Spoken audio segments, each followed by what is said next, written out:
Hi, folks. Welcome to the Randy Karraker Show on STL Sports Central, presented by DraftKings. The crown is yours. Matthew Rocchio, Randy Karraker. Bernie Miklasz joins us at the bottom of the hour on this day that we celebrate a dominant Cardinal victory, 3 home runs, and they outscored the Padres by a score of 9-7. They were just pretty good. Hey, that's a good San Diego team. You expect them to score a lot of runs, and you go in and you just hammer Yu Darvish. That was an impressive victory on the part of the Cardinals yesterday. Not only impressive, but with 3 home runs really being the majority of the offense, it's repeatable. We can expect them to do that a lot. Well, when you look at the guys that are hitting home runs, Contreras is a home run hitter, right? Donovan is a home run hitter.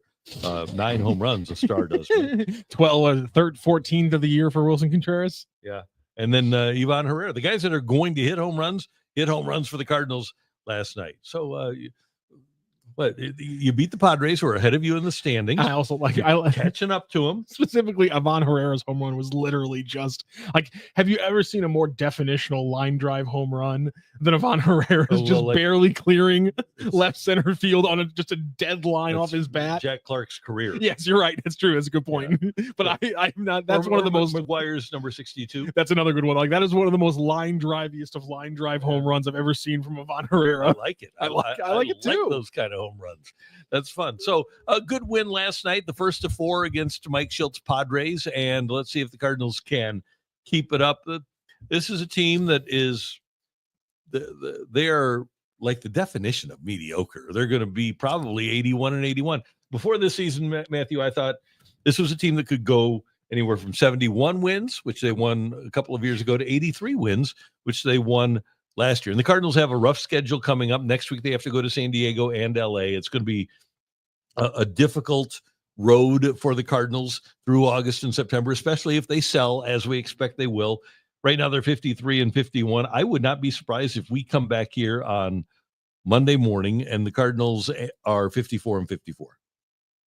That's no, that's impossible. No, 53-54, right? Yeah. That'd be, they would lose 3 in a row. That would okay. That makes sense. It doesn't really surprise me. Anything this team does at this point, like I said, I'm now completely prepared for them to sweep the Padres. I'm now completely prepared for that to happen. I'm prepared for every other team to go in the mid ground to go 500, and for the Cardinals to be in the 3rd wild card spot after Game 4 of this Padres series, because it's the only thing that makes sense. Because at every point this season that you can like pick a flashpoint. Mm-hmm. Something has gone either for or against the Cardinals that makes them go, we just can't make this decision right now. Whether it's an injury, whether it's somebody coming back and hitting the crap out of the ball, things just keep, for both better and for worse. It hasn't all been bad. There's a lot of good things that have happened that you wouldn't have expected this year that have complicated other decisions. And so I think it would be hilarious, and I kind of hope I'm hoping for it.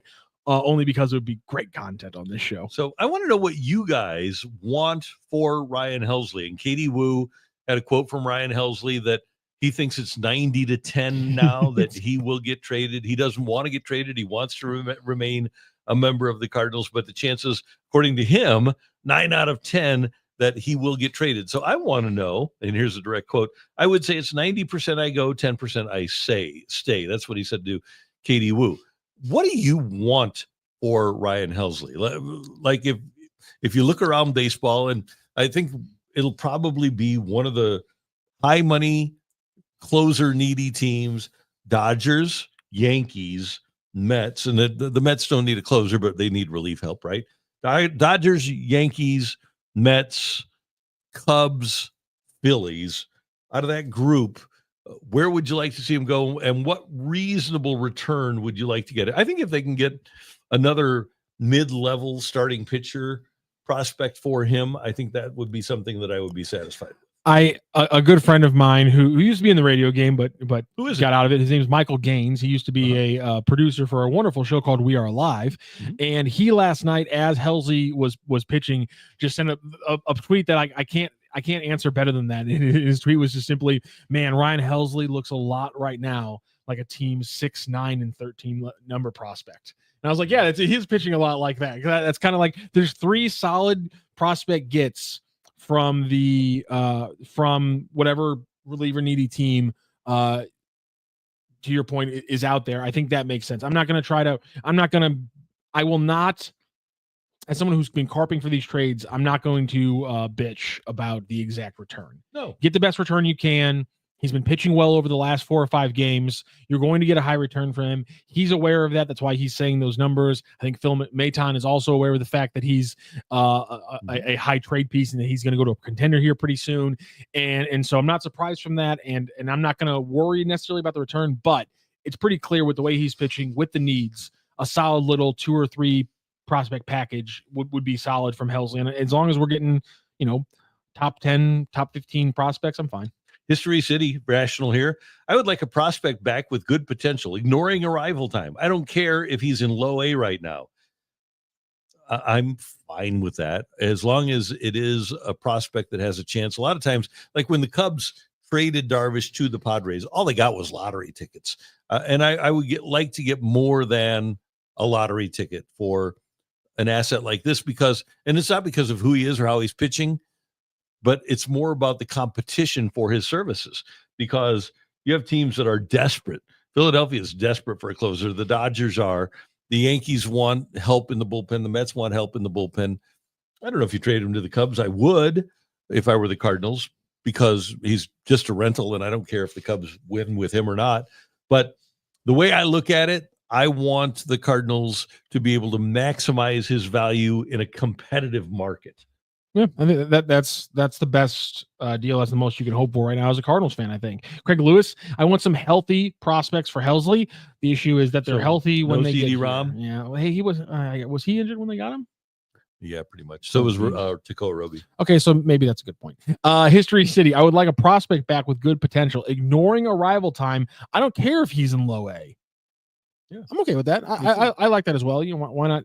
If it's going to be a swing like that, I think I can understand the opposite take of saying I need somebody who is a little bit older, who's in AAA right now, who's got some potential to make an impact in 2026, 2027, because that's the point of this deal, is that you're supposed to move Helsley for assets that can help you the next time you think you can compete, which is in the next 2 or 3 years. One of the great things about the Randy Karraker show is the divergence of opinions, and these are back-to-back chats that we have.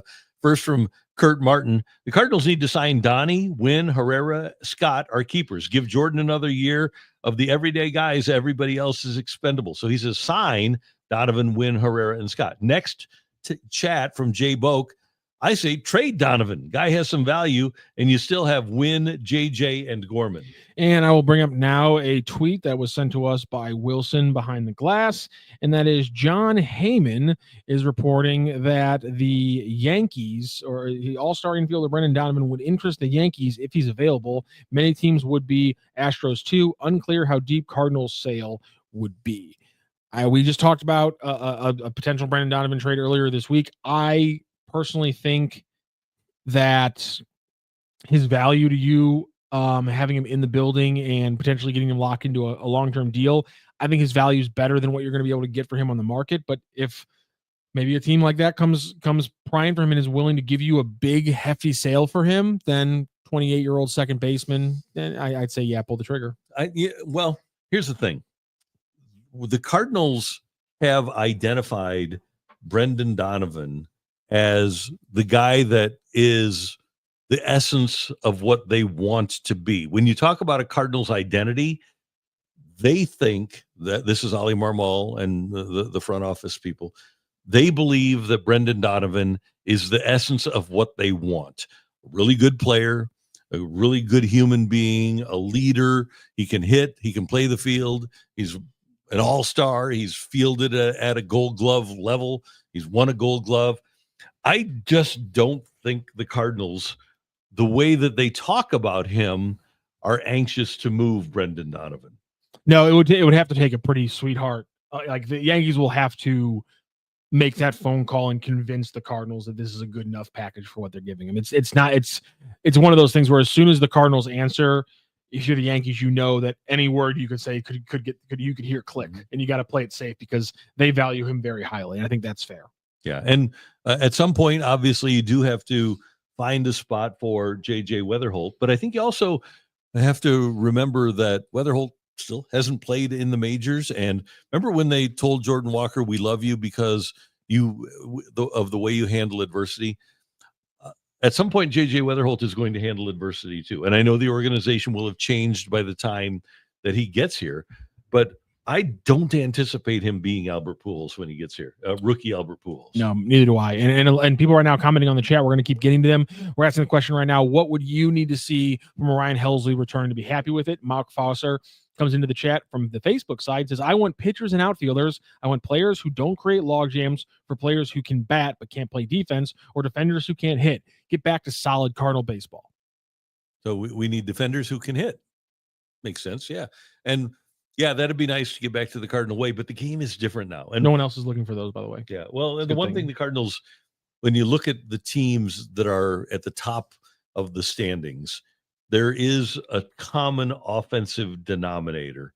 And the Cardinals, if they want to get back to the dominance that they displayed in the early part of the century, I think they need to have some power. You had the MV3, you had Pujols, you had Roland, you had Edmonds. When you look now, you've got teams that, for the most part, the teams that are great year in and year out, have a lot of juice. And I think the Cardinals need to get at least one other impact bat, whether it's from within or outside the organization.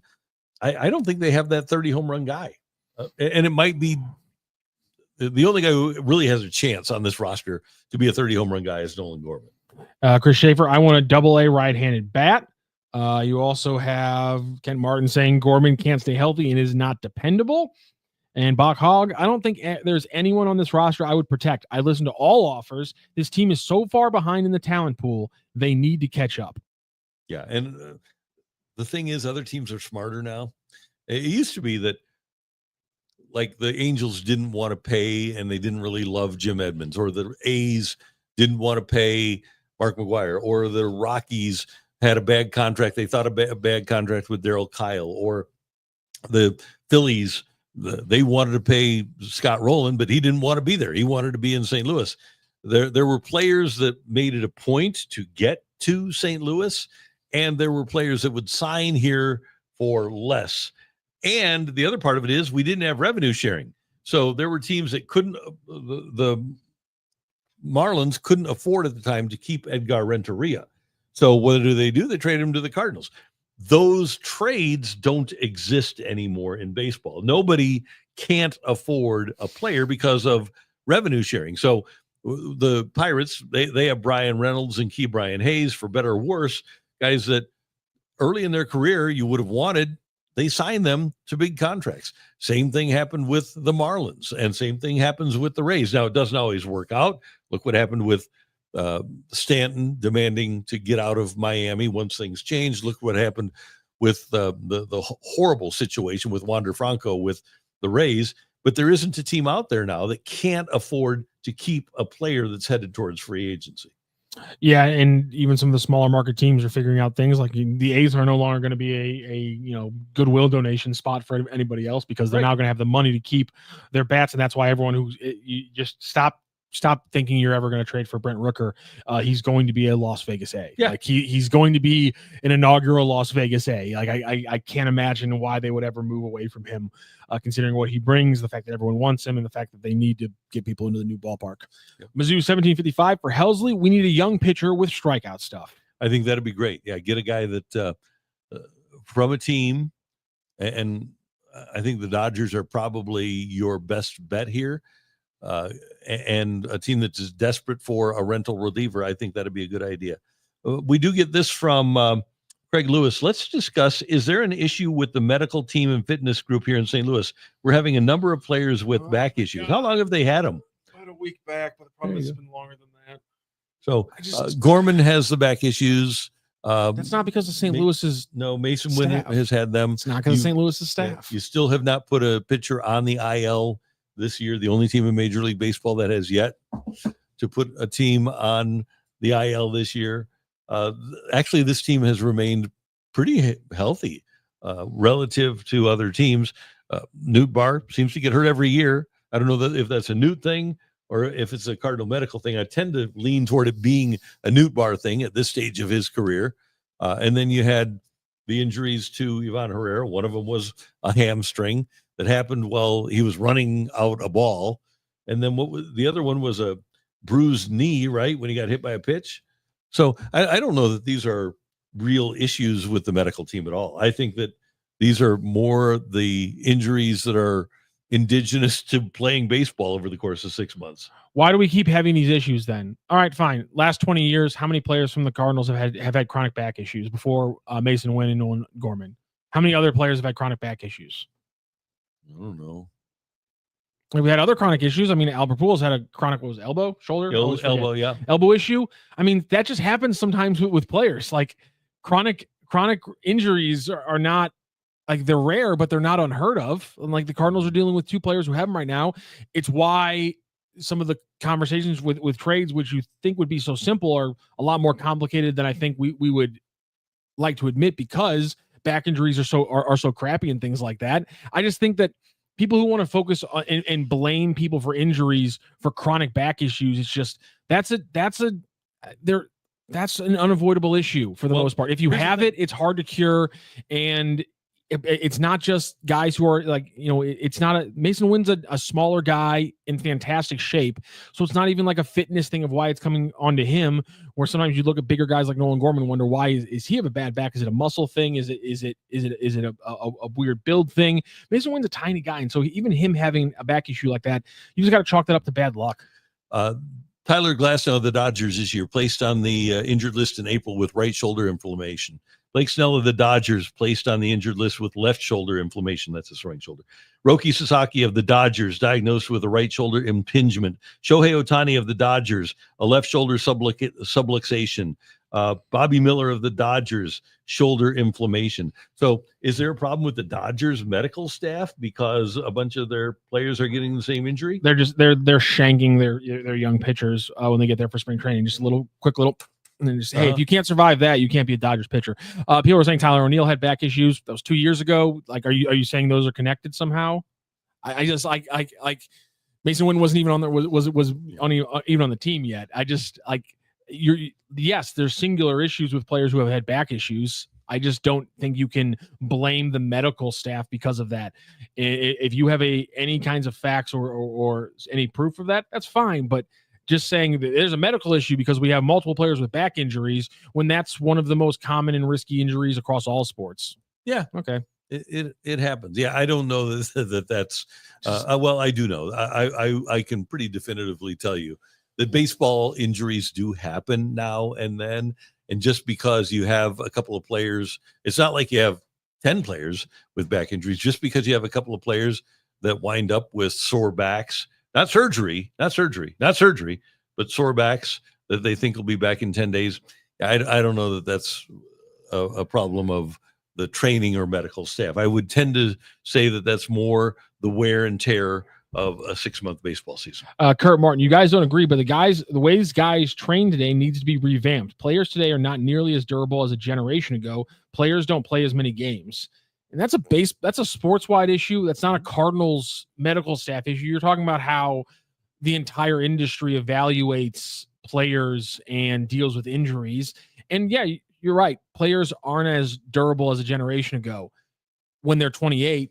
But I guarantee you a lot of these guys are going to be a lot more durable at 55 than all the people from previous generations are ago. And you might not care about that, but every single athlete does. And I know guys like Deerdorf say, I'd still do it all over again, and I respect that. But I'm sure Deerdorf also wouldn't mind being able to walk without pain in his 60s. And you might say that the way they train needs to be revamped. I would say that the way they play needs to be revamped. I think trying to go max effort for a pitcher when he's 7, 8, 9, 10 years old doesn't do the player any favors and leads to a lot of arm injuries. And same thing with swinging as hard as they can in this 3 true outcome sport in which you're swinging as hard as you can to hit the ball out of the ballpark. That's going to cause issues with backs as well. So I don't know that it's an issue as a medical thing as much as it is a way that they play the game thing. I think that's a bigger issue right now in terms of the health of Major League Baseball players, is that they are doing every single thing they can to get every ounce of production out of their bodies. I understand when fans want to ask questions as to what's going on when a player is supposed to be injured for 6 weeks and he's out for 4 months. Those questions around the medical staff and the issues that Cardinals have had with those kind of reporting, that's a completely fair criticism. I think we've seen enough of the issues, but the tendency I've now seen with fans to say, what is the medical staff doing that we keep having injuries during the season? This is just what sports are. People are always going to be injured. Somebody said the Cardinals always have an issue. We haven't had a season without a player having these issues, and Tyler O'Neill went outside this staff. But your point is that you're trying to find a common denominator as to why these players are all having issues. And I'm saying that one player having an issue on your roster isn't indicative of your medical staff not knowing what they're doing. It's just the luck of the draw. It's and I've seen this more across multiple sports. Is nowadays fans want to say, I need a head on a spike for my team having injuries this year, instead of just looking at the fact that sometimes it's going to be a cycle, it's going to be random. You're going to be the team that has the most injuries that season, and then you're going to be a season that's really healthy. Or in the Cardinals case this year, you're going to have a really healthy pitching staff, but you're going to catch some bad rash of injuries with your hitters. That's just the randomness of this sport, and the need for fans to have a head on a spike is weird in my opinion. Remember when Jack Clark got hurt? And I think one thing that we can all hopefully agree on is that every body physiologically is different. Some are going to have weaker parts of their bodies. Some are going to have stronger. Some are going to heal faster than others. And when Jack Clark had, I think it was a side injury in 85 and then an ankle injury in 87 or vice versa. And Neil Lomax was still here. He was the football Cardinals quarterback who played through everything. And he said, what's this guy, made of glass? Injuries were handled differently now. I think you're not wrong, Kurt, but I think that's a very different case of, is there something wrong inside of the medical staff? When again, another thing I think is odd. Like, if you're going to question the Cardinals medical staff, you are also questioning whether or not WashU knows what they're doing, and that seems to be an odd. And let's point. So if you are going to say it's the medical staff, then explain the pitching to me. Explain the fact that there has not been a Cardinal pitcher placed on the IL. They can rehab shoulders and elbows, but backs are just completely foreign to them. They can't figure out Mason Wynn's back. That's another thing. Asterisk. They could always just let the players use steroids. Now we're talking. Now we're talking about keeping people on the field. And also you talk about the bat swing. Nolan Gorman, I guess, that he's swinging less aggressively, so maybe that's helping with his back. Like, my thing is, like, you look at a guy like Mason Wynn, and it's like him having back and knee issues.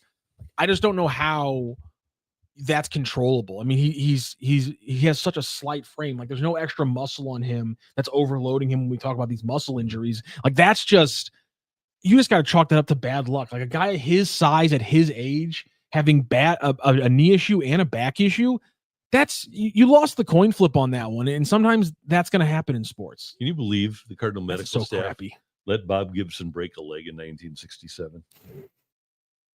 How did that happen? Craig Lewis, are you seriously talking about the pitching staff? Are you going to dispute the fact that they've been healthy? That's what we're talking about. That's all we're talking about. The health of players. Yeah, I am seriously talking about this pitching staff. Name the one, aside from Zach Thompson, who was put on before the season even started, that has been placed on the IL. I am waiting with bated breath to see your reply for the Cardinal pitcher in 2025 that has been placed on the IL. Blind Justice says the whole snark about back issues relating to a question is stupid. Well, I can't be snarky about comments. I don't know what I'm going to do. Yeah, what would this show be if there weren't back issues?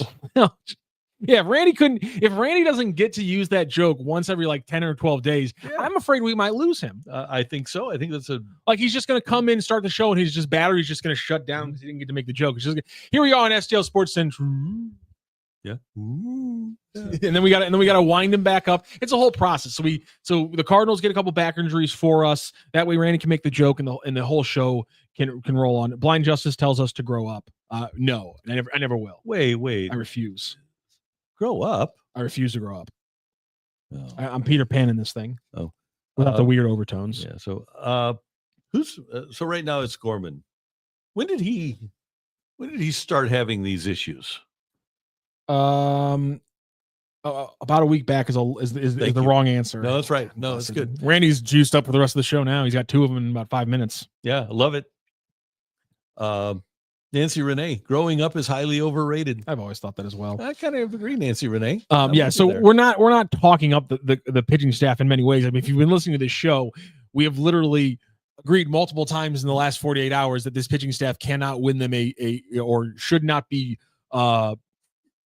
leaned on to win a playoff series, even a single playoff series. So we're not talking good things about the rotation. We're simply pointing out a fact that they have been very healthy. And in a season where the Cardinals have in a lot of ways have been very healthy, we have been talking a lot about odd injuries, maybe more than we should. And I'll say this about the starting rotation. In my humble opinion, I'm going to be humble here. I think Sonny Gray has lived up to expectations. See, I know what you're doing there right now. And we can get into this. Sonny Gray has now wrapped up July, and it was a bad month. All his numbers went up. His strikeouts per game, I mean, just absolutely just skyrocketed. Went from 8.33 to 13.5 per 9. Mm-hmm. The batting average he allowed went up 110 points. Ooh, the OBP he allowed went up 80 points. His slugging percentage went up. That's not real. What? He allowed a slugging percentage of 569 after June, allowing it at 359, so it went up 200 points, and that's a total OPS increase from June to July for Sonny Gray of 300 points on OPS. His ERA in July is 8.34. His previous month ERAs were 3.6, 3.7, and 2.5, and it balloons to 8.34 in July. He allows runs in all of his starts after having at least multiple shutouts or multiple no runs allowed in at least half of his starts across June and May. He got absolutely torn apart in July. Matthew, can you please the OPS plus point out to folks what I mean when I say that he lives up to expectations?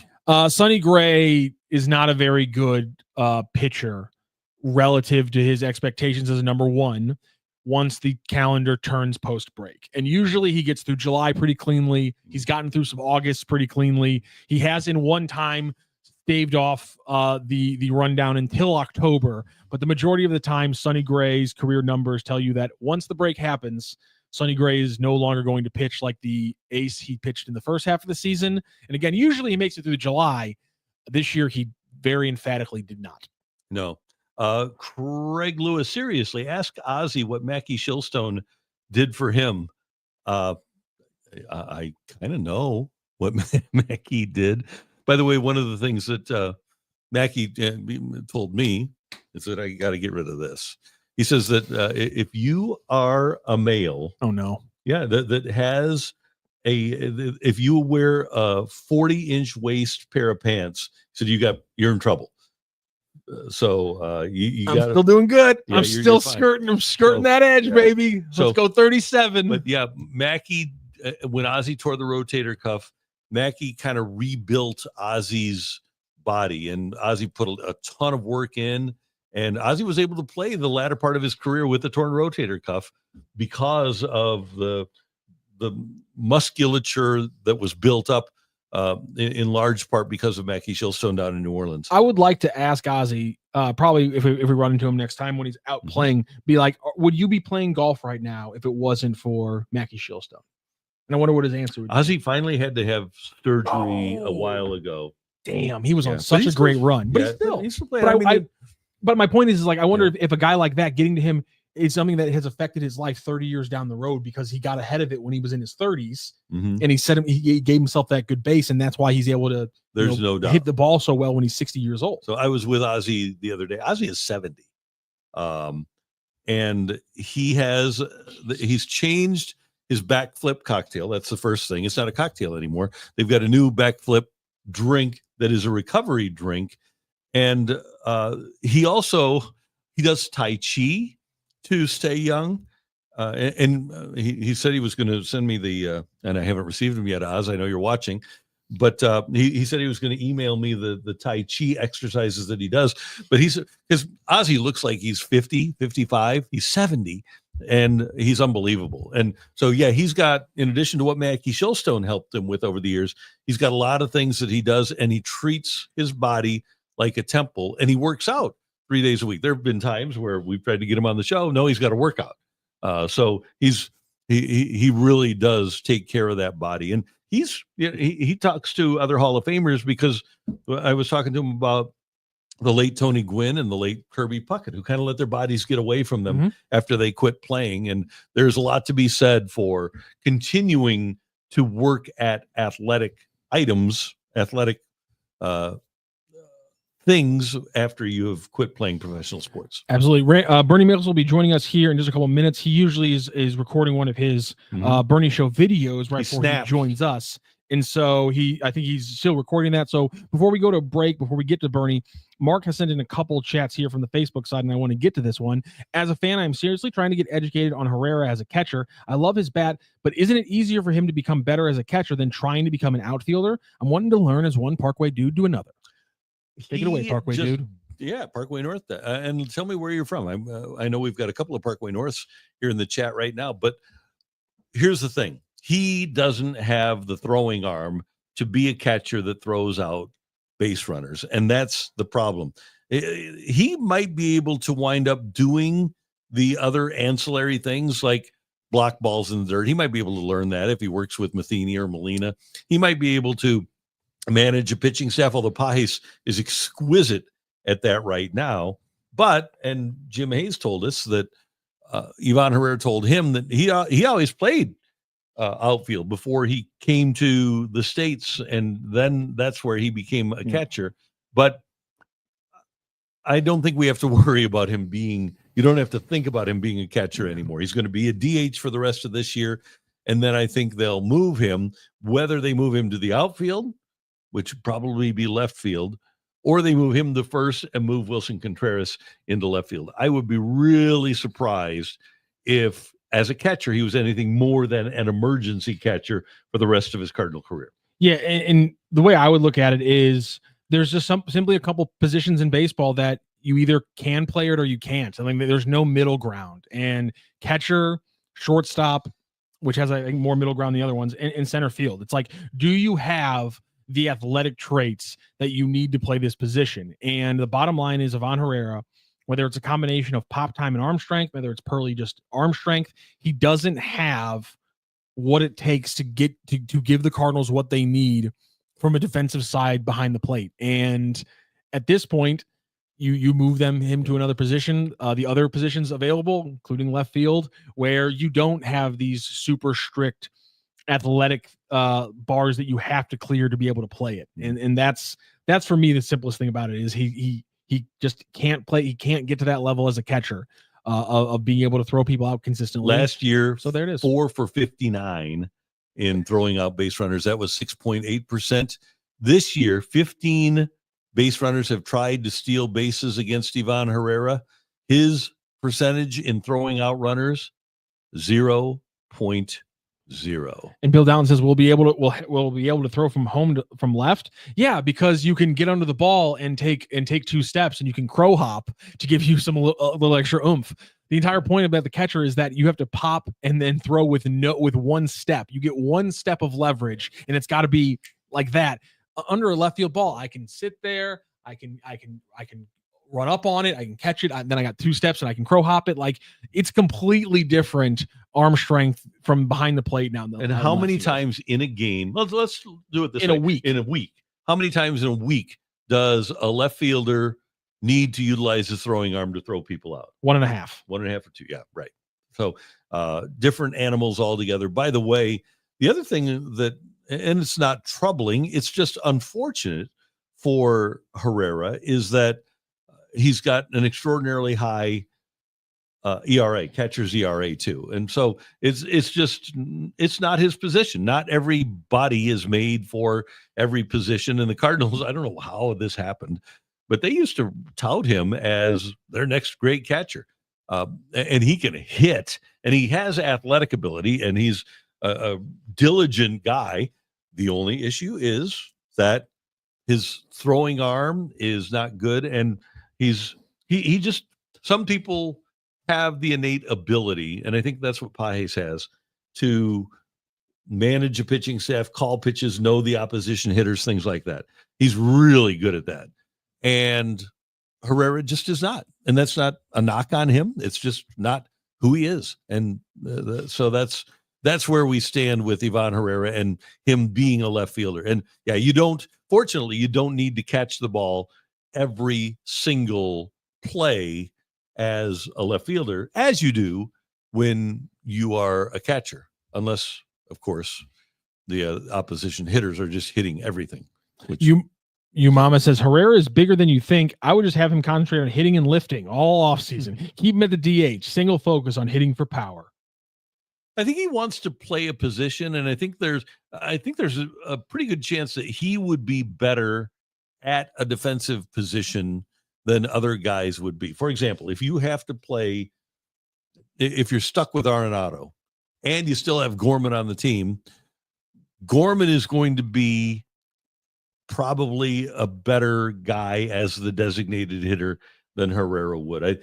And by the way, when I asked Ollie Marmol about giving Gorman an outfielder's glove, he shut that down. He said, we'll talk about, it's a conversation with Herrera as an outfielder. That is not a conversation left field for Nolan Gorman. So my guess is that if Gorman isn't playing third on a regular basis next year, that his position is going to be designated hitter. If he's here next year, I would think that Gorman would have a much better chance to be the DH than he would as an outfielder or even a second baseman.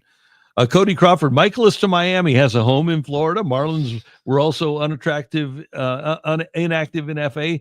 What do we think? Would he waive his no trade clause? I don't know that the Marlins needed Miles Michaelis for the last 2 months of the season. They're actually winning since they fired their coach and changed things around. 18-8 is their record in their last 26. And I don't know have the Marlins ever taken another team's dead money before? I don't know if that's ever been done in the history of that organization. Yeah, I don't know.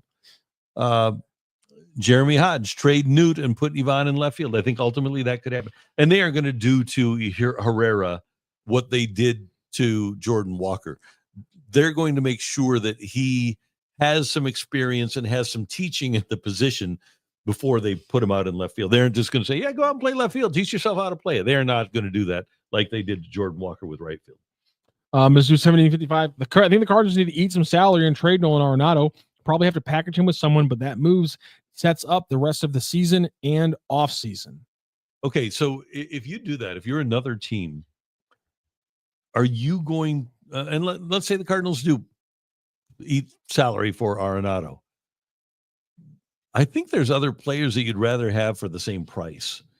Nolan Arenado is not a good offensive player. And it's been over a month, or no, almost a month since he last hit a home run.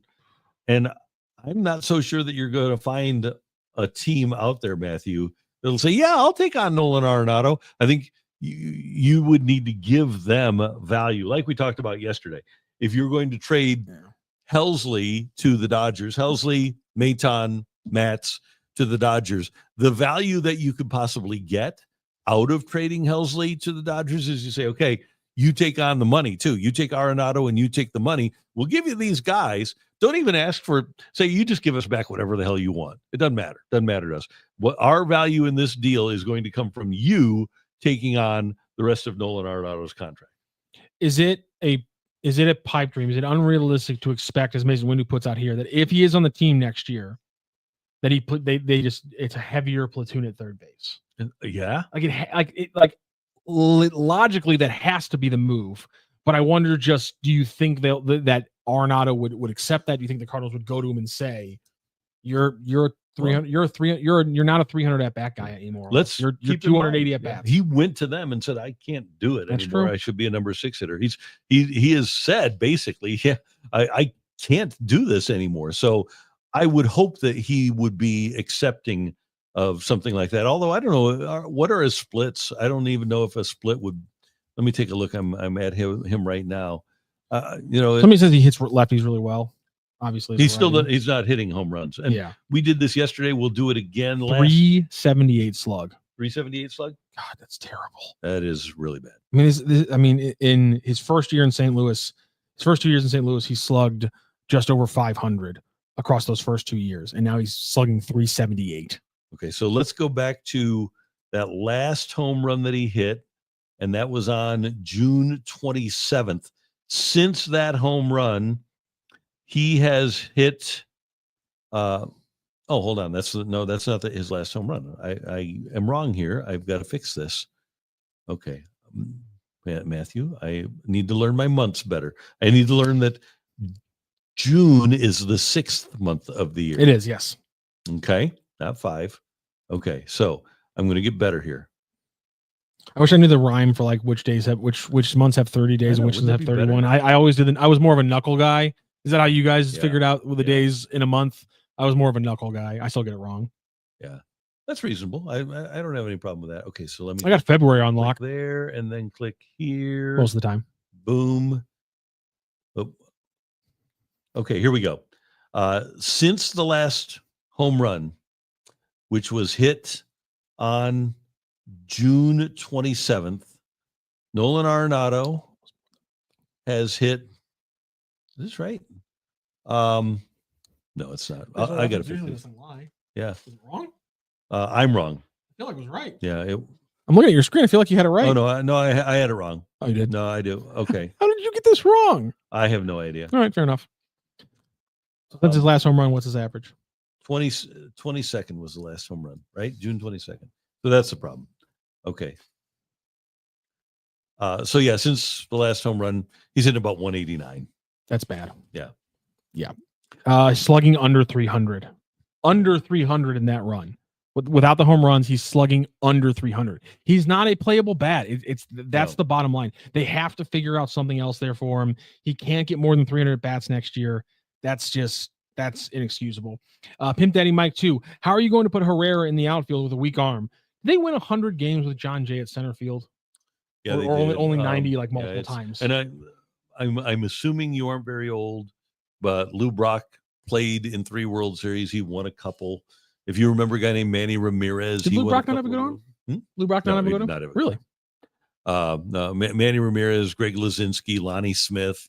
The history is rife with left fielders that did not have great arms. Left field generally is an offensive position, and you don't need a great defensive left fielder to win a World Series.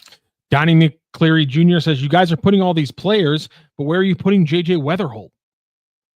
See, that's the thing. That you have to find a spot for JJ Wetherholt. And the Cardinals, that's not us. The Cardinals have to find that spot. And maybe he does wind up playing second base. Maybe he does wind up playing shortstop. I think the Cardinals should give him an outfielder's glove too. If they really love Wynn and Donovan defensively as much as they say they do, then I think it would be smart of them to take a look at him in center field or left field or whatever. Center field I'm okay with that risk just because if he can play center field, even like a spot center field, then the lineup flexibility completely opens things up. And for me, because we just got done talking about Ivan Herrera, if he could play catcher, it would completely open up the flexibility of the lineup. But we have to accept the fact that he will not play catcher, so we have to go forward with this reality that he's in left field or he's your DH. And what do you do with JJ Wetherholt?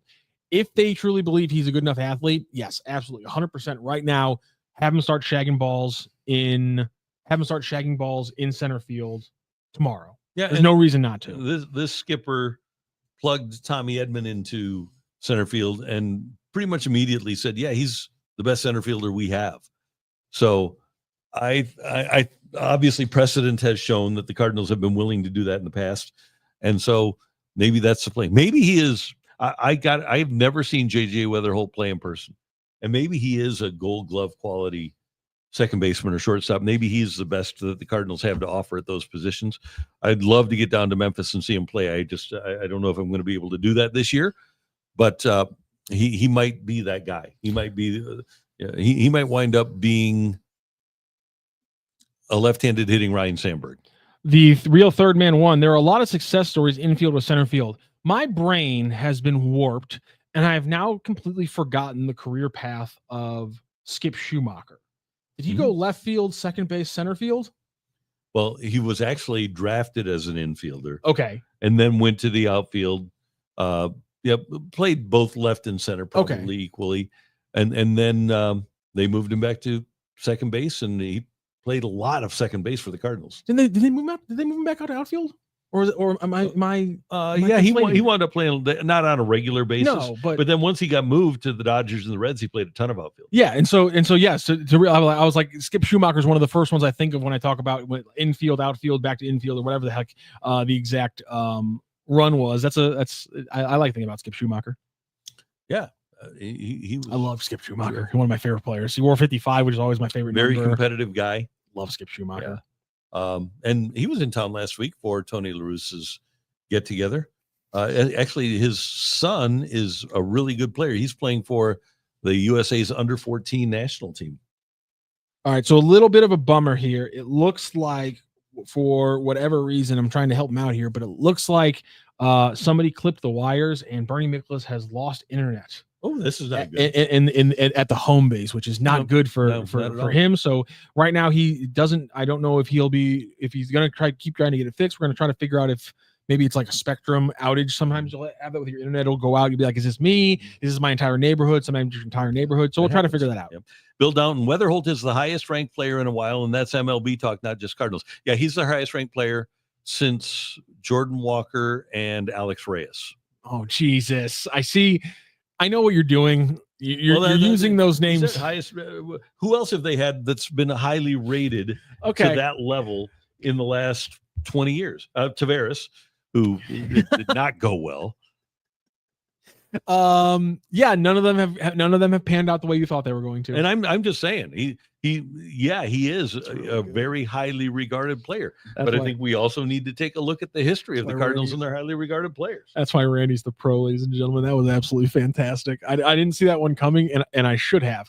We also had a chat earlier, and I wanted to get to this one because Doobie Doo, who's usually fairly negative in the chat, which I have no problem with. If that's your style, roll with it. He said that he keeps bringing up Nathan Church, and we refuse to mention his name.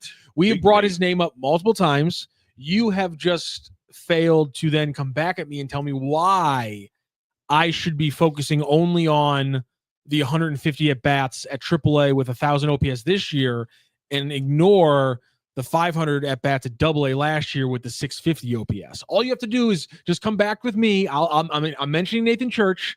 I'm just mentioning facts. Come back to me as to why I should only be focusing on one stat group and not be considering why things change so drastically in 1 year. Because that's been our point about Nathan Church all the time. It's not that we refuse to say his name. Mm-hmm. This is the third or fourth time we've brought him up. I just personally need a little bit more than what we've seen from him so far to believe that he's the answer. That's Church in 4 minor league seasons has a 393 slug, 352 on base, 745 OPS, career batting average of 279. I don't know if they're looking for a 393 slug from a left-handed 25-year-old.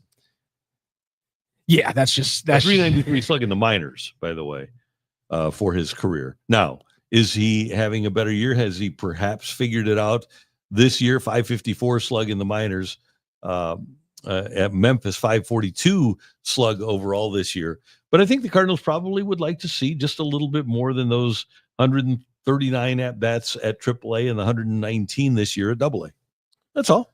And no, we like him. I hope he can wind up being a really good player, nice utility. Well, I shouldn't call him a utility because you love him, but he has played left, center, and right in the minors for the Cardinals. 5'10", 180 pounds.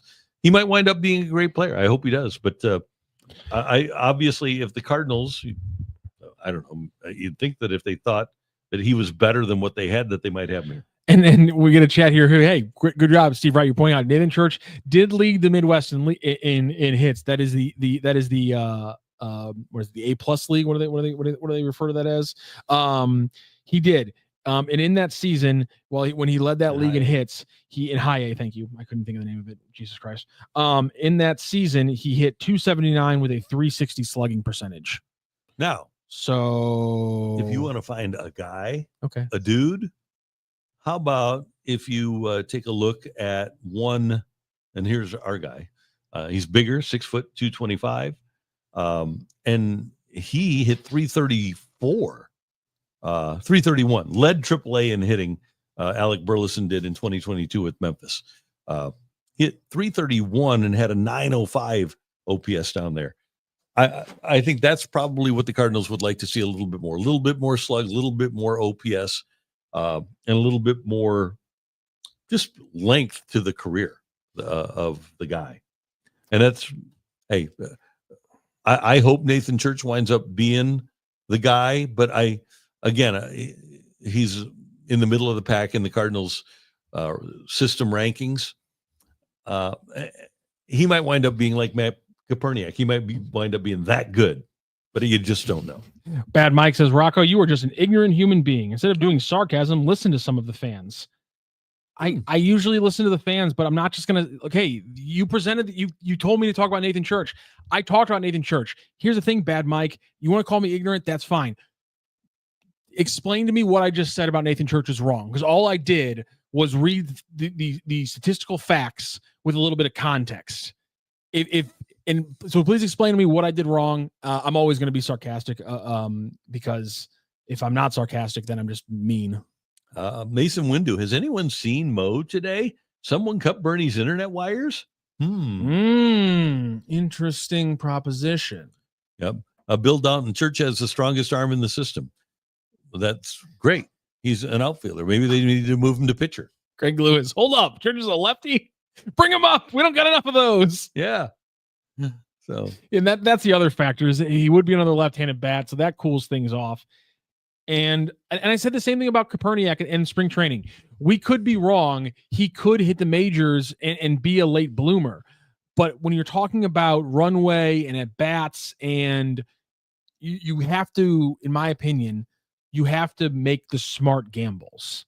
And right now, compared to Jordan Walker finally getting time, or a younger player like getting more time in the outfield who hopefully has future on this team but isn't maybe an outfielder right now, those guys getting those innings to me is a more important factor than the risk factor of a 26-year-old who's just now finally hitting in his 5th year in the minors and only at AAA. Now, it is nice to have a Wetherholt, to have a Church.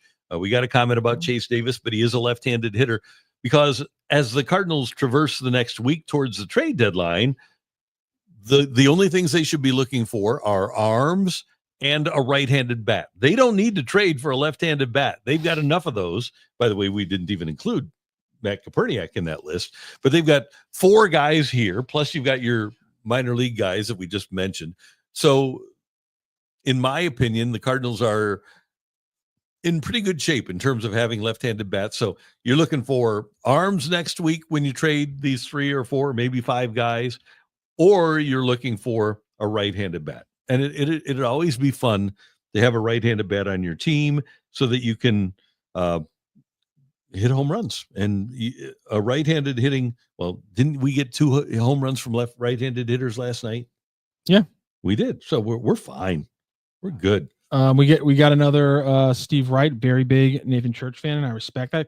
Work for your boy. I get that. Nathan Church is having the best season in the minors for a Cardinal in the last 25 years. If you think I'm nuts, then name one, and we will compare. And I just decided to. So I'm just looking at some. So this year in AAA, do I only get to count the AAA numbers? Do I have to count all the numbers? Because this year in AAA, he's at 158 plate appearances in AAA, Randy. Okay. Mm-hmm. He has 5 home runs, 24 RBI. He does have, let's count him up total. He has 16 extra base hits. Let's give him just extra base hits because he's not a home run hitter. So he has in 160 at bats, he's got 16 extra base hits, 24 RBI, and a 972 OPS. In 170 at bats, for AAA Memphis, I have a player with 21 extra base hits, 26 RBI, and a 915 OPS. That's Nolan Gorman in 2022. Seems like a better season. Was 2012 within the last 25 years? Yes. 953 OPS, 23 homers, 94 RBIs in 531 plate appearances. Who's that? Oscar Taveras. Pretty good. Again, and at no point am I trying to poo-poo the numbers he's got this year. We're accepting the fact that he has huge AAA numbers, which is why he's in the conversation. But if you think that major league evaluators don't have conversations about the context of these numbers and about how a guy can go from a 373 slug and a 705 OPS last year to this next year, and it's 200 points higher in slug and 230 points higher in OPS plus. I'm not saying that's not, I just think that I should, and Cardinals fans should, and probably talent values probably have some questions as to why that had happened this year, and also why it happened between the ages of 23 and 24. And so that's my thing. He's 24 years old, still young. He just turned 25 on July 12th. So there's some room there, but you have to understand why I think the Cardinals haven't been tripping over themselves to call him up, because there's also the left-handed factor. All right. It's time to talk about DraftKings Pick 6, where the crown is yours, and nothing beats a hot summer day, but your ability to relax and watch baseball. And the simplest way to get in on the action is to download the Pick 6 app from DraftKings. It's crazy simple. Just pick more or less of the stats for two or more of your favorite players, and boom, you're in the mix for big cash prizes. Now, I've got some guys that I'm going to play, and it's going to be fun. Now, I don't know if you'll like this, Matthew, because this might not be something that you necessarily agree with. Okay. But you've got Fernando Tatis Jr. here in town going against Miles Mikolas, okay? I have Fernando Tatis Jr. to go over 1.5 hits plus runs plus RBIs. All right. Against Miles Mikolas. I think that's good. You think that's safe? I think that's safe, yeah. Okay. And then I would love to, should I stay in the Cardinal game, or should I go outside the Cardinal Let's stay in the Cardinal game. I like doing the same game ones. Makes it easier to just stare at your phone in the game. Okay. Just have it like this while you're watching it. Okay, that's good. That's true. Okay, 4.5 strikeouts for Miles. I'm going to say that he pulls that off. I think I'll get that, yeah. Yeah, okay. So I'm going to do that, and then bing, bang, boom, we've got it, and we are playing DraftKings Pick 6. Now, it's available right here in Missouri. Don't miss out on the fun, and don't settle for a smaller payout. Switch to Pick 6, and right now, if you're a new customer, you get $25 in bonus picks with your first deposit of $5. All you need to do is download the DraftKings Pick 6 app now and use this code on your screen right now, STL Sports. That's code STL Sports for new customers to get $25 in bonus picks with your first deposit of $5. Better payouts, bigger wins only with Pick 6 from DraftKings.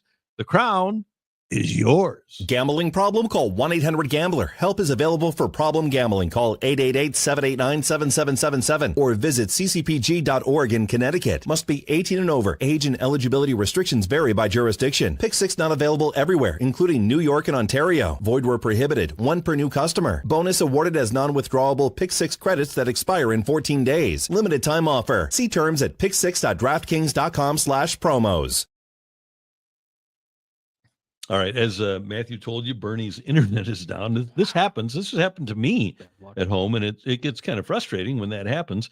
But 1 week from today, we will know who the Cardinals traded and who they didn't trade. I am of the belief, Matthew Rocchio, that Helsley, Nats, and Maytom will all be traded by the deadline next Thursday. I don't think on Friday morning when we convene next Friday, I don't think any of those 3 relief pitchers will be members of the Cardinals anymore. Do you think Jojo Romero is? I do. Yeah. And you can't count on John King. So Romero is really they're going to trade him. Remember who they're going to trade John King. Well, that'd remember? be nice. Yeah. But you need to have a lefty reliever. So I think he's down there. And then do you bring a Ryan Fernandez back? You've got Granillo up.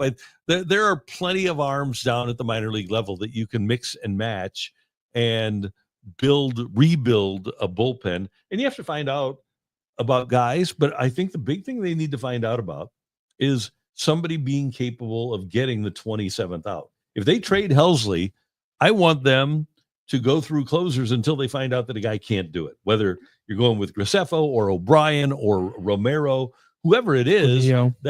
Granillo, that's one of the things that they're going to need to find out in August and September is, okay, who's the odds-on favorite to be our closer to start 2026? Yeah, I'm with you 100%. I think you give it to Graceffo first off the bat. If he struggles, you give it to Granillo. If he struggles, then maybe you lean on, or maybe if it's a game where it's like this is a really winnable game, Graceffo might not have it. The splits are against him. Go with Jojo Romero.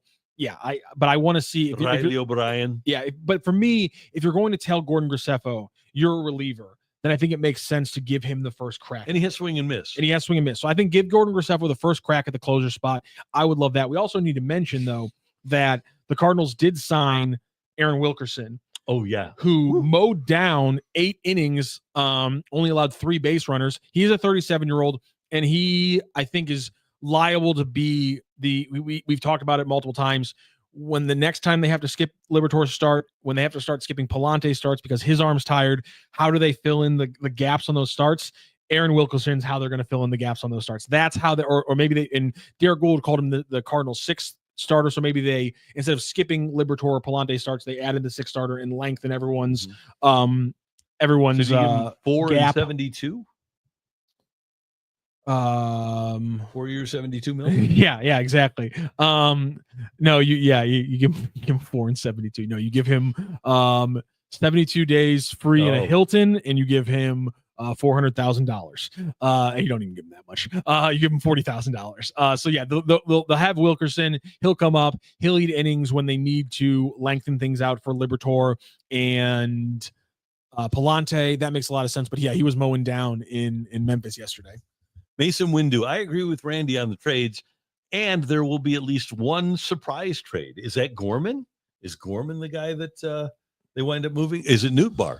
I would think that at this stage, because of Newt's injury history, they might be more inclined to move him. They're going to have to thin the herd of left-handed hitters at some point, and maybe Nootbaar is the way to start. Would you be like? Would it legitimately bother you if they moved Gorman because of the, as you've said multiple times, the power aspect and the lack of it anywhere else in the roster? Because I would be convinced that wherever he would go, then all of a sudden he would start hitting home run after home run. I mean, whenever he has been given the opportunity to play here, if nothing else, he's hit home runs. Okay, so then you wouldn't if it was. We just got the chat here. The surprise trade is going to be Newt or Burley, probably. Would Burleson surprise you, considering he has hit so much better than the Cardinals expected and is kind of part of that corner outfield, first base, DH, left-handed hitter logjam? Thing is, do you want a guy that doesn't have power and doesn't run particularly? Not do you want a guy, but how important to your team and your lineup is a guy who's a good bat to ball guy, good hitter, but doesn't give you a ton of power and doesn't run? Yeah. Now there is value 800 OPS in that. Yep. How many doubles does he have? 18. See, that's pretty good. You take that. So, and how many home runs? 12? 30, 30 extra base hits so right now. Probably on pace for 24 doubles, 18 homers. So then you have to ask yourself, okay, and he does walk a lot, obviously, right? Well, and here's the thing, though. He is, because of the injury at one point and the platooning, he is only at 315 at bats right now. Like if he was on pace for 600 at bats, he could be over 20 doubles and at 15 or 16 home runs if he was getting a full run out. Yeah, so there you go. But so point being, is Burleson a guy they trade? I think they like him too much to trade him because he does have, in the 2025 game, the unique skill of being able to hit the ball. But we're getting to a point here where we're all agreeing essentially, though, that if it is a surprise trade, it'll have to be somebody that we're biting the bullet on. But at the same time, because you have so many left-handed hitters, you have so many guys who are good, solid for how it is now in Major League Baseball, solid like average contact bat to ball hitters, but you don't have the power hitters. they are going. It seems like they're going to have to bite the bullet and trade somebody that they don't want to. And the question becomes, which one do you want to trade? Which one do you not want to trade the least? Okay, so let's do our surprise power rankings of the 4 lefty hitters: Donovan, Nootbaar, Gorman, Burleson. In order, who would most surprise you to who would least surprise you about getting traded? It would surprise me the most if Donovan, Nootbaar, Gorman, Burleson. Donovan would surprise me the most. Agreed. Then Burleson, then Gorman, then Nootbaar. Yeah, I think I feel the exact same way. Yeah, That'd because be the my Gorman power. factor again, I think even the Cardinals would agree with you that they don't want to trade Gorman because of the power potential. But the Cardinals would also look at the back injuries and the inconsistency as a hitter. I'm okay with, honestly. One thing I don't want to go back on the back injury thing, but I would be okay with trading one of Wynn or Gorman, if only because if I'm the Cardinals, I would like it if only one of my young pillar players has back injuries and not two of them. True. That's just something I don't want to deal with two of my young players having to deal with that. Just ship one of them out here, so I only got to deal with one of them. Blind Justice, thanks for tuning in and listening so carefully. Blind Justice gives us this chat that says, Randy said Donovan is a power hitter. Ha ha ha ha. I like when Randy creates these kind of mini jokes that go throughout a show or a week, and sometimes the listener picks up on them, and sometimes maybe because of a lack of sight, they miss it. That happens. Yeah, Randy's been calling Brendan Donovan this entire episode a power hitter ever since we first had this discussion about the need for Cardinals to have power hitters and if they should trade Brendan Donovan. So take that for what you will. What did he do last night? What did he do? He hit a home run. Thank you. What do you need to have to hit a home run? You have to hit the home. You have to have power. You have to have power. Power hitter. So the rest of his season, where he has only 8 home runs. 8 home runs does not a star make, but 9 does. He's Ichiro. He's choosing to be a contact hitter at the top of the order, guys. Come on now. He's making the decision. If he wanted to hit a home run every time, he could do that. But he's making the smart decision for his baseball team. He is. He's getting on base a ton. He's at the top of the lineup, isn't he? What's his on base percentage this year? It's pretty good, isn't it? Yeah, pretty good. Craig Lewis. Yeah, Gorman can hit home runs, so you have to keep him. I agree. I think the Cardinals agree. I don't think you can just get away with slug, baby slug, without part of that coming from home runs. You can't just lean on runners in scoring position and hitting doubles all day long. It's not a bad. I don't think on the surface it's a bad plan, but I think currently right now in 2025 Major League Baseball, I don't know if any team's willing to make that role. Donovan, by the way, a 433 slug. He does have 24 doubles this year, and doubles count as extra base hits. And he's got a 364 on base and a 433 slug for a 796 OPS. Bubs, come on, my guy. You didn't hear Randy say it with the tone of his voice and go, yeah, he's being serious right now. By that logic, Victor Scott's also a power hitter because he's hit home runs this season. Guys, come on. We're better than this. We can do better than this. I believe in you. I believe in you. Oh, come on. Don McCleary, don't only surprise trade that they make. Oh, geez, what happened to your keyboard there, buddy? I tried to put that up, but I can't even make heads. I think I know what you're saying, but trying to read it is going to really, really hurt my brain. On the other hand, Gorman can hit home runs, so he'll bring more in the trade. This is one dealing from the logjam. I think I'm okay with the mindset of that deal being less about the value you get and more about your team's roster construction, which is, again, it's not about the value you're getting. It's about which player you're okay being without the most of those 4, because you're going to lose something by getting rid of any of them. And most of them, I don't think you're not going to be able to get value that you could have in the lineup. And so I don't even know if value is even part of this discussion when it comes to trading one of these bats to try to free things up. Okay. I am just so thrilled that we have the level of confidence in this team that we do. And I will have to, I don't want to disagree. I am going to respectfully disagree with the idea that we have seen this movie before in 2011. It's not. 2011, guys. Cole Bassett's left foot. We have seen this movie before, and it ends with confetti.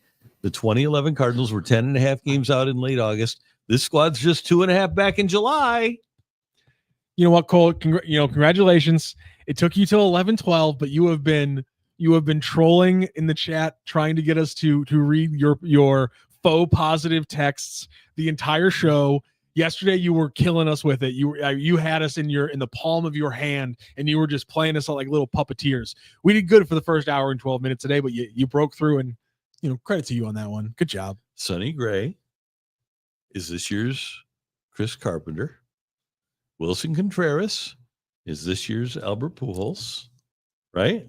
Yes. Am I wrong? Bad Mike's back. He says, I guess your guys' arrogance gets you views, so you think just makes you look really bad. Hey, listen, all I need, Bad Mike, is just 2 sentences explaining how we're being arrogant. And the only thing you can't do is use words like, well, you were making jokes about the chat.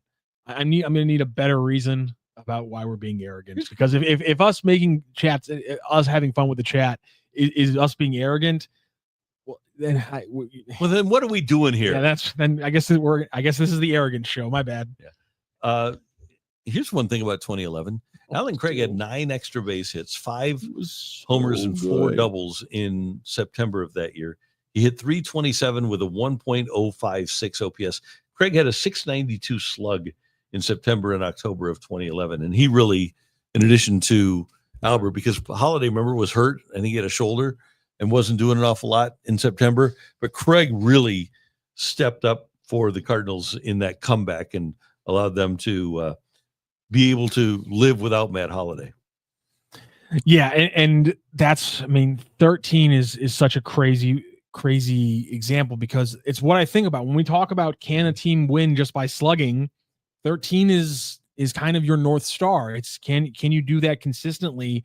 The difference there is that team had 6 or 7 guys who could give you 15 to 20 home runs. And that's the difference there. Because we're seeing it right now with the Giants, if you have 5 or 6 guys who can give you 20 home runs, you don't need necessarily a 30 home run bopper, but you need it consistently up and down the lineup. And while, again, the Cardinals didn't have the biggest boppers on that roster, having Carlos Beltran, Alan Craig, Matt Holiday, I guess Berkman was gone. Was Berkman still there in 13, or did he leave after he was gone by then? He was gone, yeah. But they had 20 home run hitters who could slug, a solid 490, 500 with doubles and things like that up and down the roster. And so it worked. Yep. I would love it if a baseball team said, we don't need 30 home run hitting. We can build 5. We can build a 2 through 6 where they're all 20 home run hitters, and that can be enough. 20 homers and 30 doubles, though. Fair enough. I would love to see a team build that way. I just don't know if it's feasible from a contractual idea where you have to get 5 guys in all on good deals, as opposed to just nailing down 2 guys on big time deals, and those being your 3 and 4 hitters who are giving you 30 or 40 home runs.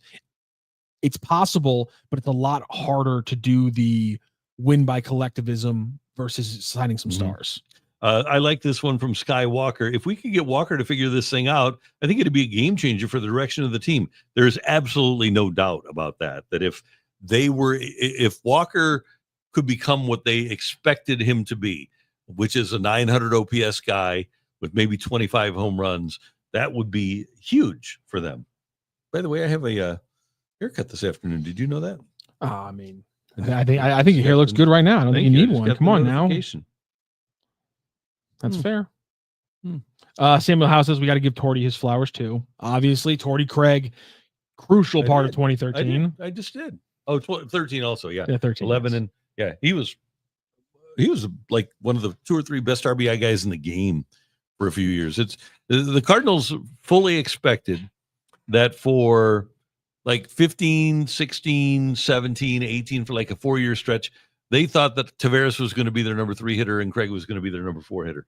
And neither of those guys, well, obviously one of them died and the other one got hurt. So after 2013, they traded Craig in 2014 because he just couldn't hit anymore. Hurt his foot. As we talk about Alan Craig, I just, man, because that deal showed a decisiveness from the Cardinals that were saying this foot injury is bad. We have to get rid of this deal now. And they went out and made a deal. They ate some money. They took another contract in to kind of replace it. But it was virtually nothing contract. It was virtually a nothing contract. That kind of aggressiveness is I kind of missed it over the last 5 or 6 years. I feel like that. I'm not saying that in the exact vacuum they wouldn't have done it in 2019 if Alan Craig happens. But am I wrong that it feels like they wouldn't have been as aggressive in 2021 like they were in 2014 with an Alan Craig situation? Well, and that one came out of nowhere. It was a baseball trade because the Red Sox still believed that they could get something out of Craig when they traded for him, and they did get stuff out of Joe Kelly too. Remember, Joe Kelly went in that deal, and I think the Red Sox were still not reeling, but still bothered by the whole fried chicken episode with Lester and Lackey, and they just wanted to change the culture there, and they did. But Lackey was perfect. Remember, Mike Matheny called him Krusty, and he was perfect for that clubhouse. That prickly personality. He was a really good fit in that particular clubhouse. Although the acquisition of him probably was one of the driving forces in the Cardinals not pursuing Max Scherzer too after that season. Loki, I truly think the aggressiveness to get rid of that Alan Craig contract is one of the best moves in Moses' entire tenure. Yeah. It's we don't talk about it because it was offloading a deal, but considering how they've had to not pinch pennies, but when they have been at their higher salary, they've had to pinch at the very top. Getting rid of that money and allowing them to reallocate those funds into 14, 15, and 16. That was a huge move for Mo, and we don't talk about it enough. Mason Windu, do you think Bloom will be as accessible to the media as Mo has been? I think he will. I think that he'll probably have regular get-togethers. You know, when he was in Boston, he did a radio hit on their flagship every week. Not that Mo doesn't, because he does Sunday mornings at KMOX, but I would think that Heim would allow himself to tell us what's going on. History City asked, you guys rotate the bobbleheads? No, but we added 2. We actually got 3 new ones thanks to a listener. A listener brought us this awesome David Freese one from obviously when he's crossing home plate following the home run. And then they also brought us Ted Simmons, and I thought it was such a good looking one with the long hair that I had to put it on Front Street. And then we also got Backflipping Ozzy as well. That's a new one, so we put that one out as well because given away last night. That was given away last night. Okay, that's a new one we brought in today because I guess Randy brought that, so we now have Backflipping Ozzy. As well. I don't know where it came from, but that's either way, gave away last there's night. Backflipping Ozzy. So we have not we've shifted a couple around. We've added to our front. We got to bring back London Wayno. Did we get rid of? Oh, we did get rid of London Wayno. Where is to your left? Oh yeah, London Wayno. Okay, we'll put London Wayno back out for today's show just for History City. Hey, with the weather being good, if you're looking for a great place to have some wings during the weekend, I want you to head to the Fenton Barn Grill on Rudder Road in Fenton, 2 minutes away from the soccer park. Delicious trashed wings, the greatest trashed wings you will ever have. Stop by and say hi this afternoon to Megan and her crew over there. Megan and Candy will be there. Jamie will be there, and they're going to serve you the most delicious food. You see the wings, you see the toasted ravs. They're fantastic. Beautiful salads that are so fresh and cool. And they have great wraps, great burgers, and really, really tasty sandwiches, too. I'm a big fan of the Reuben over there at the Fenton Barn Grill. If you're a Reuben fan, a Reuben sandwich fan, maybe you like a roast beef with au jus, head on over to the Fenton Barn Grill. Say hi to the gang. When you go, tell them Randy sent you, and they're going to take really good care of you. Now, even if you don't say Randy sent you, they're going to take really good care of you. But we're all friends. I checked that. I went. I didn't tell them I knew you. They still treated me like a king. Really well. See, that's the way it works at the Fenton Barn Grill. So here's what you need to do. Check out those wings in the middle. Ooh. They've been slathered up with that delicious golden sauce. That is award-winning golden sauce. And you can always load up with some ranch, too, and enjoy the best trashed wings that you will ever have at the Fenton Barn Grill. The great maitre d' over there is Chuck. He's the 2024 maitre d' of the year. I think they'll have music tonight and tomorrow night at the Fenton Barn Grill. Hop on their website, fentonbarngrill.com, to learn more, or just stop by and say hi and enjoy a great lunch, great dinner, great happy hour at the Fenton Barn Grill. Tell them Randy sent you. And that patio is also really underrated. It's a great patio. It's all covered and stuff too. So even when it's super hot right now, you're getting the breeze from the side, but you're not getting the sun beating down on you. So it's actually a great patio when it's too hot right now. So get out to Fenton Bar and Grill. The real third man, please compare Walker's 23-24 stance to this year's post-July. Thanks in advance. He's gotten away from having his toe on the ground. I noticed that during his homestand. You remember when he came back last year, he had worked with Ryan Ludwig, and Ryan Ludwig wanted to have the kick, and he had literally his toe on the ground and his foot kind of perpendicular to the ground. Now the foot is more parallel. There we go. And so, yeah, it is different looking. I think that is always a work in progress, the stance for Jordan Walker. I also think it's really interesting because it just shows you that we can't be so myopic and simple-minded about these conversations about coaching and the impact of coaching, because last year, Ryan Ludwig's coaching is what got Victor Scott II back into being a major league level hitter. Mm-hmm. And yet, it's clear that Ryan Ludwig's coaching wasn't the thing that was going to fix Jordan Walker. To that point, Jordan Walker is crediting his stance change to a different minor league coach. I don't know which one it is off the top of my head. I just saw he was crediting his minor league coaching. So clearly it's, there's not always one size doesn't fit all. One coach's ability with one player doesn't denote his ability with another player, and those kind of things. And so either way, it's important. That's why it's important to have good coaching in the minors, so that even if you have Ryan Ludwig work with him and maybe he can't figure it out, you have another hitting coach at that level who can figure it out, because they have different perspectives and different point of views and things like that. So I love hearing that from Jordan Walker, that he's getting it figured out. Make the change you need to make, feel comfortable. And then as soon as he feels comfortable, don't talk to him again. Right. Leave him alone. There you go. Let him do it. Infringement St. Louis cover band asks, do you guys think Donovan will ultimately end up as the everyday left fielder in 2026? I actually think he has a better chance to wind up as a third baseman. I would think that if you could get rid of Arenado, you might move him to third and then move Wetherholt in at second base. I think that Herrera is going to be the guy going into spring training 2026 who's going to be thought of as the starting left fielder for the St. Louis Cardinals. I love Donnie, and I understand that they think he's a better bat when he gets to play the same place defensively. But when one of your values is being a utility player, and so for me, with the way this roster build is, somebody's going to have to play either in multiple positions or in a position they don't like as much as another one, and that's just baseball, baby. That's just being a professional baseball player. We have 9 spots. Some players fit them, some players don't. I'm not worrying about this one. I'll let the chips fall there where they may, and we'll figure the lineup as we go. I know some people, a lot of Cardinals fans, want the same 9 every day. I have a completely different thought process. I like variability. I like changing things around. I like giving teams different looks throughout a season. I know there's plenty of thought processes against that, but that's why I'm not trying to focus on who's playing left field in 2026. Brendan Donovan's going to play left field. Brendan Donovan's going to play second base. Brendan Donovan's going to play third base in 2026. And I'm okay with that. There you go. Tonight, the Cardinals pitch Miles Michaelis against Nick Pivetta, who, by the way, this year is 10-2 with a 2.81 and a whip of 1. It's been a rough go for Miles. His earned run average of 5.2, although he was solid in his last start in Denver. Sure. Solid. Okay. He's only thrown 97 innings, allowed 103 hits, that whip at 1.30. I didn't feel great about last night. Gray did not have a great night, but the Cardinals came through.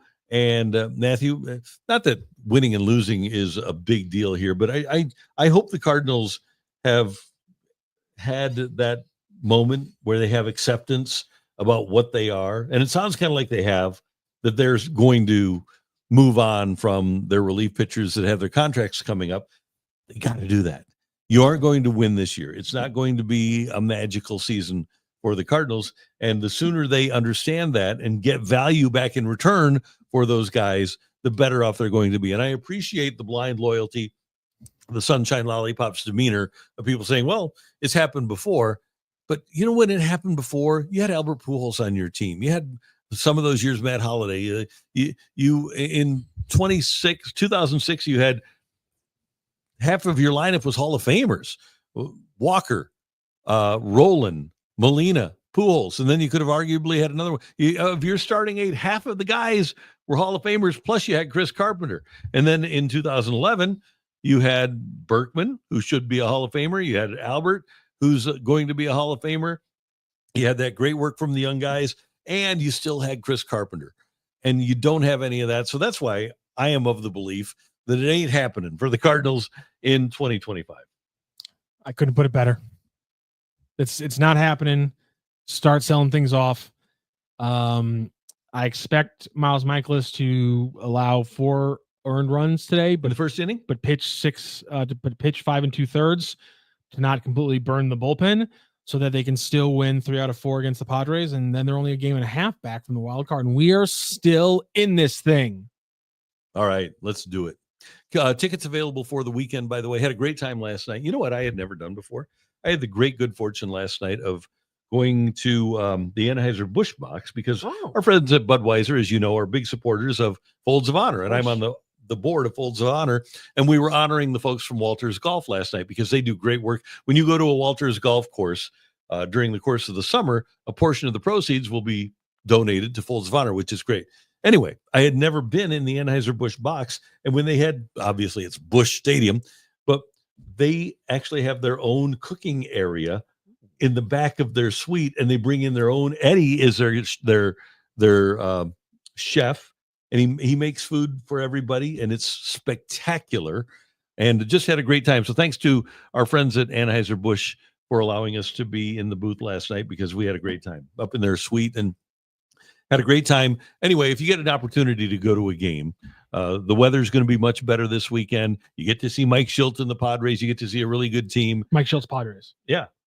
You said Mike Schilt and the Padres. Mike Schilt's Padres. Yeah. He's going to be there. They had a lot of fans on. I don't know if it was Schilt fans or if it was Padres fans, but man, they had a lot of fans at the game last night. But it's still fun. And by the way, Florida is performing tonight over at the ballpark. I believe it's pronounced Florida. Florida. Yes. I've never heard it that way. I've heard of like Orlando, Florida. I've heard of Miami, Florida. I've heard of Tampa, Florida. I've never heard it said Orlando, Florida. Hey, we're going to go down to Disney and we're going to hang out in Orlando, Florida in the evenings when we aren't at Disneyland. You know who Randy's favorite Black Eyed Pea was? William. William. Yeah, that's my guy. That was always Randy's favorite Black Eyed Pea was William. William is my guy. Really quick, Blind Justice, who he actually had a comment this time, so I want to take it. We're not winning next year. Then Donnie is a free agent. I know not popular, but trade. Then I stock the farm and let the new development take hold. If Donnie is still on a arbitration deal next year and not signed to a long-term deal this year, I'd be 100% with you, but I would be very disappointed that he hadn't been signed to a long-term deal prior to arbitration this season. This offseason. That would be another mistake for the Cardinals if they don't get him down to a long-term deal and they have some ugly kind of arbitration run going to next year. Because if that happens, you 100% trade him. And we'll see what 2027 brings, what the collective bargaining agreement looks like for 2027, because that can be a game changer too. And here's the thing. By then, you will probably know exactly. I'm talking about at the end of 26, maybe even during 26, you will know exactly what you have in J.J. Wetherholt and whether you want him to be your long-term second baseman or shortstop. Yeah, there are ways for this development and build to work fairly seamlessly. It just, people got to be healthy. People have to get enough runway for them to actually make decisions. That's why we keep talking about Jordan Walker and him playing and us having all of June and July to then throw into the conversation of what do you do next year at the corner outfield spots, and then also DH and first base and second base. It would not make the conversation clearer because we'd have just another body about how to get around this conversation, but it would certainly add to the clarity overall for the roster. And by the way, Donovan coming into this year had 3 years of service time. So 4 after this year, he'll be arbitration eligible. He is arbitration eligible, but he won't be eligible for free agency until 2028. So he has to still play with the Cardinals. He's under Cardinal control for 26 and 27. Yes. You pointing out those facts, little arrogant, sorry. Randy. Sorry about that. You know, It is what it is. What do you got going on this weekend? Oh, this weekend. St. Louis City's at home tomorrow evening taking on against Minnie. Minnesota for the third time this season. By the way, it looks like the Klaus rumors are not going to happen, as Club Leon is apparently run into some issues with a Klaus transfer, so that doesn't look like it's going to happen. So yeah, City plays on Saturday night. I'm gonna do a little dinner tonight with the girlfriend and the family to celebrate the birthday. And I'm going to try to go see Fantastic Four this weekend with some friends. Oh, that'll be a good time. Yeah. Good. I'm playing in the Eric Westacott golf tournament tomorrow. Eric was a guy that at Missouri State, at that point, it was Southwest Missouri State, suffered a catastrophic injury that has rendered him, and I think he's 50 now, it has rendered him paraplegic. And every year, his buddies from Missouri State get together and they hold a golf tournament to benefit not only Eric, who's an accomplished attorney in town despite being quadriplegic, but they do things for him, but also other people that suffer from debilitating injuries like that. So I'm going to play in that golf tournament tomorrow. Looking forward to it. That's going to be an awesome weekend. There you go. That's fantastic. And of course, everything you do with Folds of Honors, absolutely the best. Well, I appreciate that very much. A great job by Wilson getting us on the air here. Great job by you, sir. And maybe we can steal Bernie for another day next week. Yeah, we're going to have to. That's a bummer. Apparently, I'm not sure if this is the area, but apparently a bunch of people cut a bunch of wires over Clayton Road last night. And apparently it's already developed into a criminal investigation. Oh, my. So I'm not sure if that's maybe what happened with Bernie, but wires have been snipped in the St. Louis area. So watch out for those internet connections because they got our boy Bernie. Oh, man. All right. We appreciate you being a part of the Randy Karraker Show, delivered, of course, by our friends at DraftKings Pick 6. If you're going to play DraftKings Pick 6. Download the app today. And don't forget, whether it's lunch today, maybe dinner tonight, or anytime during the weekend, head on over to join our partners at the Fenton Bar and Grill on Rudder Road in Fenton. And until Monday morning at about 10:04, have a great weekend.